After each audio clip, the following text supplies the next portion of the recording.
Hey everyone, this is an appendix from Neither Capitalism Nor Socialism, Theories of Bureaucratic Collectivism.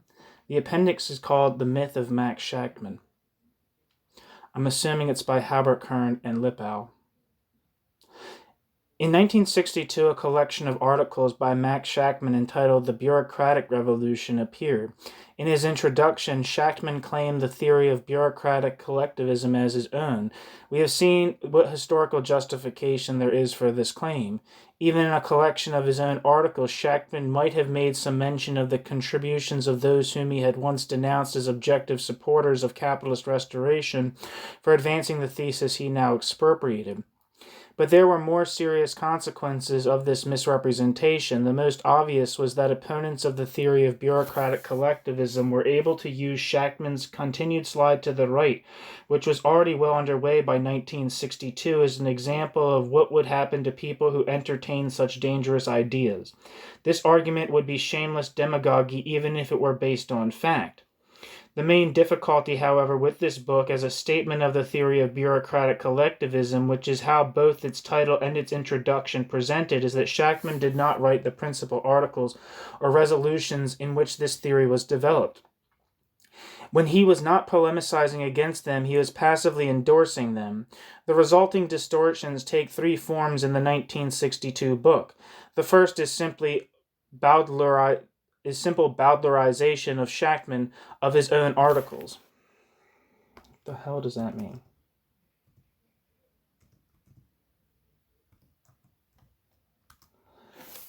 To bowdlerize means to remove material that is considered improper or offensive, a text or account, especially with the result that the text becomes weaker or less effective. Anyway. The resulting distortions take three forms in the 1962 book. The first is simple bowdlerization by Shachtman of his own articles. The most obvious example is the second article of the collection, which purports to be a reprint of an article called Is Russia a Workers' State?, which appeared in the December 1940 issue of the New International, a whole section in which Shachtman argues for the historical significance, that is, the historically progressive character, of collectivist property forms and the consequent necessity of defending them against capitalist attack, is deleted.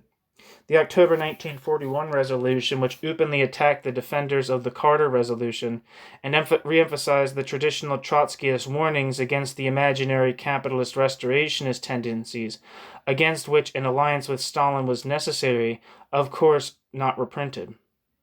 Secondly, some of the most important questions were ignored in this collection. The bureaucratizing tendencies outside Russia in the communist parties which refused to tie their fortunes to the Russian regime, the Yugoslav, Chinese, and European parties, in the social democracies, and in ostensibly pro-capitalist theoreticians, parties and strata were left out of consideration simply because Shachtman had written almost nothing on these questions and had opposed much of what was written. Shachtman clung as long as he could to the Trotskyist tradition that considered the overturn of capitalist property relations by an anti-working class party impossible. Thirdly, one of the two articles which Shachtman did write from the perspective of the theory of bureaucratic collectivism was left out of the collection.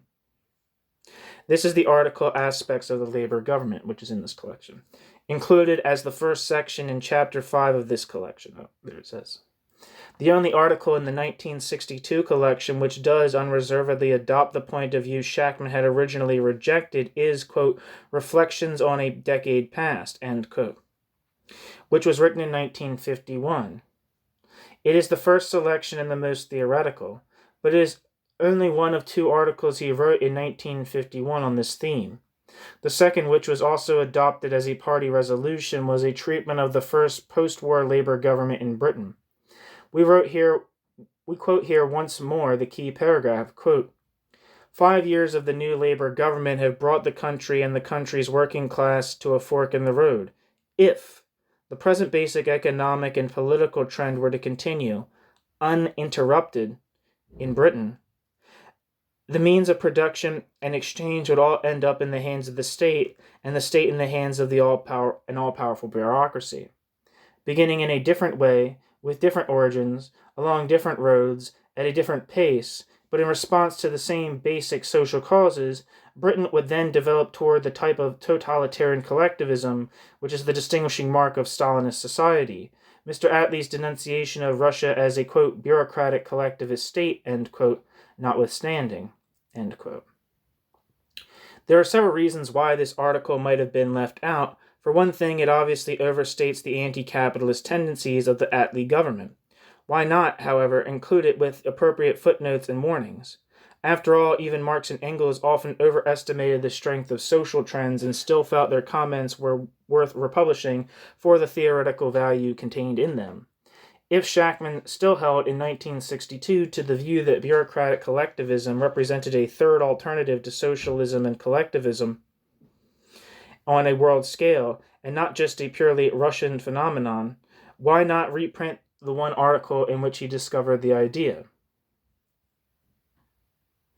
Part of the reason surely lies in Shachtman's politics of 1962. For someone who has come to see the social democratic parties of Western Europe as the major independent force opposing Russian communism, a view expressed in Shachtman's introduction to the work under review, it would have been indiscreet to mention the bureaucratic tendencies within this movement. But Shachtman's politics had changed at a more fundamental level. Consider the following passage from his introduction. Quote, "There are three main reasons why I have not found it possible to subscribe to all the views of those who, like myself, have held that a new class society and a new ruling class exist in the Stalinist countries. One is that most of them regard, quote, bureaucratic collectivism, end quote, or the, quote, totalitarian state economy, end quote, or the, quote, managerial society, end quote, as the social order common to Stalinist Russia, Hitlerite Germany, and even, at least in incipient form, New Deal United States. To me, this connection is an absurdity. It is theoretically false. It ignores what is essential in Stalinism. It is refuted repeatedly by big events and conflicts. It precludes intelligent participation in political life. I hold the difference between capitalism, be it fascist or democratic, and Stalinism to be fundamental and irreconcilable, ... end quote. We are back in 1940. Once more, the secondary question. Are the capitalist states exhibiting tendencies towards bureaucratic collectivization of the economy similar to that which prevails in Stalinist Russia? Is confused with the fundamental question, are such tendencies, however they strong may be in a given country, a step towards socialism and progress or not? The fact that all the tendencies lumped together in the first of the two paragraphs, quoted, also considered this new society based on a planned statified economy to progressive is not mentioned. In fact, nowhere in this collection does Shachtman emphasize, as did the adherents of the Carter position, the central importance of this question. That is because nowhere did Shachtman explicitly repudiate this notion which he originally shared with Trotsky and the variegated tendencies amalgamated in this paragraph. He could not find an article to include, and he could not mention the fact in his introduction without giving up his claim to have originated the theory of bureaucratic collectivism.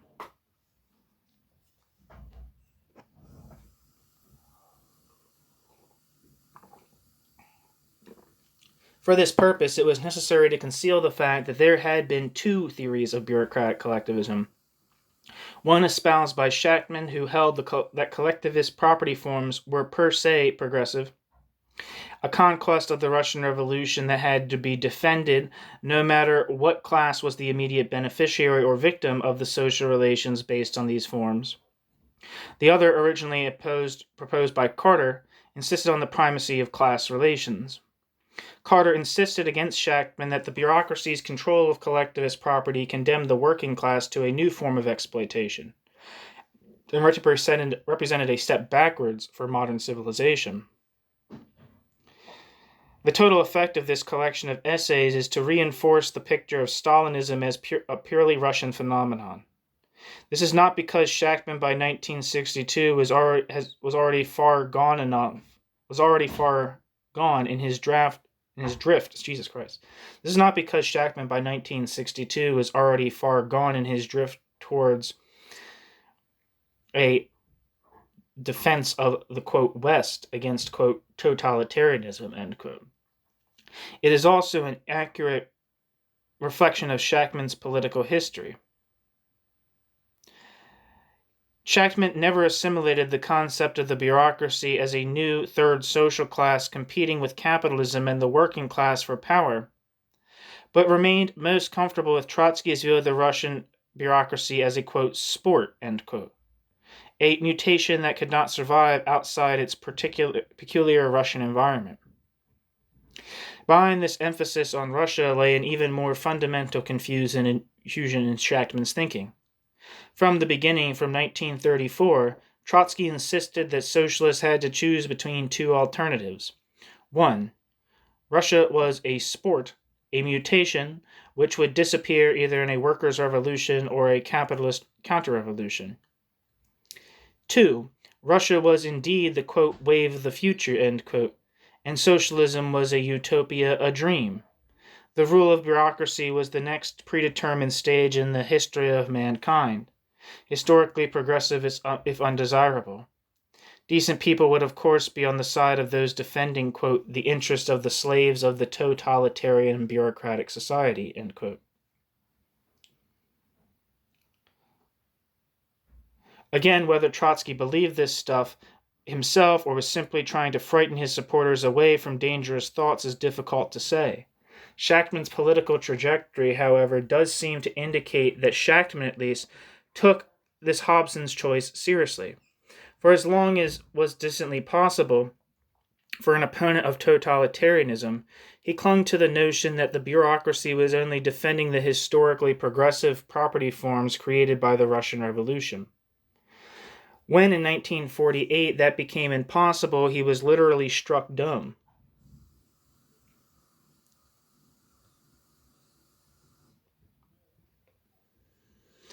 For several years he wrote nothing on the subject. Then briefly he supported the bureaucratic collectivist position he had originally denounced as a capitulation to capitalist reaction. But this was only a joint point on a trajectory. Trotsky's dichotomy still dominated Shachtman's thinking, and he soon moved towards a position of defending, quote, democracy versus totalitarianism, end quote, which was his version of defending, quote, the interest of the slaves of the totalitarian bureaucratic society, end quote. Of course, there were other forces, non-ideological forces, acting on Shachtman and others. The relative weakness of the working class movement in both capitalist and bureaucratic collectivist societies has conditioned everyone's political evolution since the end of World War II. Socialists, communists, Trotskyists, and liberals all felt the pressure to hide behind whatever the lesser evil seemed to be at a given time. Nevertheless, all of them were political people, and they all required some theoretical defense of the choices they made. Trotsky's dichotomy seems to have provided Shachtman with his bridge from defense of bureaucracy as the lesser evil to that of defense of, quote, democracy, end quote, as represented by American imperialism as the lesser evil. The weakness of Shachtman's 1962 collection are easily overlooked because it contains several brilliant essays defending the heritage of the Russian Revolution and debunking the claims of several apologists for Stalinism, such as Isaac Deutscher. But Trotsky's The Revolution Betrayed also defended the Russian Revolution while flaying the apologists for the bureaucracy. A major step beyond Trotsky had been taken by the advocates of the theory of bureaucratic collectivism. The portrait of that position in Shachtman's 1962 collection is badly distorted.